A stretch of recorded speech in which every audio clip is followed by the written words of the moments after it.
গঙ্গা নদীর জল সরাসরি পান করার জন্য একেবারেই অনুপযুক্ত এবং এর গতিপথে মাত্র 7টি স্থান জীবাণুমুক্ত করার পরে পান করা যেতে পারে, এমনটাই জানিয়েছে কেন্দ্রীয় দূষণ নিয়ন্ত্রণ বোর্ড সিপিসিবির সর্বশেষ তথ্য অনুসারে উত্তরপ্রদেশ পশ্চিমবঙ্গ অংশে গঙ্গা নদীর বেশিরভাগ জল পান এবং স্নানের জন্য অনুপযুক্ত।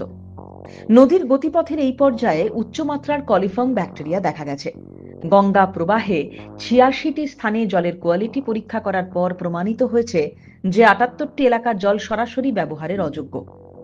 যেখানে নদীর মোট কলিফর্মের মাত্রা থাকা উচিত প্রতি ১০০ মিলিমিটারে ৫,০০০-এর মতো, সেখানে রয়েছে ৫০,০০০।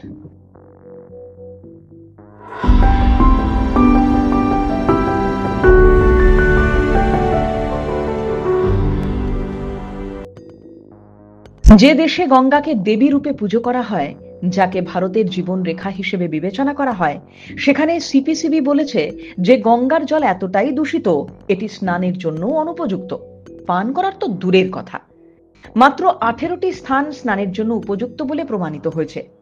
উত্তরাখণ্ডের কিছু অংশ এবং পশ্চিমবঙ্গের 2টি অংশ সবুজ রঙে চিহ্নিত করা হয়েছে।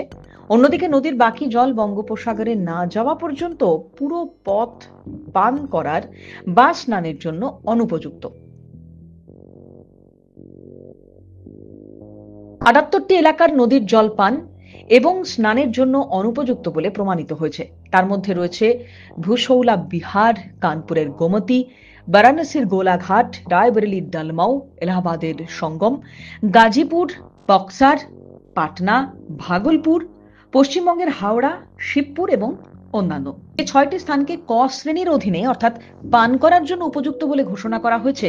সেগুলি হলো গঙ্গোত্রীর ভাগীরথী, রুদ্রপ্রয়াগ, দেবপ্রয়াগ, রায়ওয়ালা, উত্তরাখণ্ড, ঋষিকেশ, বিজনৌর এবং ডায়মন্ড হারবার। গঙ্গা নদীতে খ শ্রেণীর অধীনে স্নানের জন্য উপযুক্ত বলে ঘোষণা করা হয়েছে গঙ্গোত্রীর ভাগীরথী, রুদ্রপ্রয়াগ, দেবপ্রয়াগ, রায়ওয়ালা উত্তরাখণ্ড, ঘরমুখেশ্বর, ঋষিকেশ, বিজনৌর, আলিগড় এবং অন্যান্য, যার মধ্যে পশ্চিমবঙ্গের 4টি স্থান রয়েছে। নদী দূষণের মূল কারণ হলো 30% শিল্প বর্জ্য এবং বাকি অংশ হলো পয়ঃনিষ্কাশন।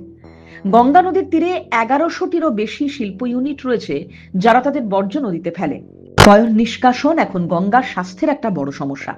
কীটনাশক ব্যবহারের পরে উৎপন্ন কৃষি বর্জ্যও এখন আশঙ্কার কারণ হয়ে উঠছে। সরকার 2020 সালের মধ্যে নদী পরিষ্কার করার পরিকল্পনা করেছিল, কিন্তু 2025 সালেও সেই লক্ষ্যমাত্রা পূরণ হয়নি।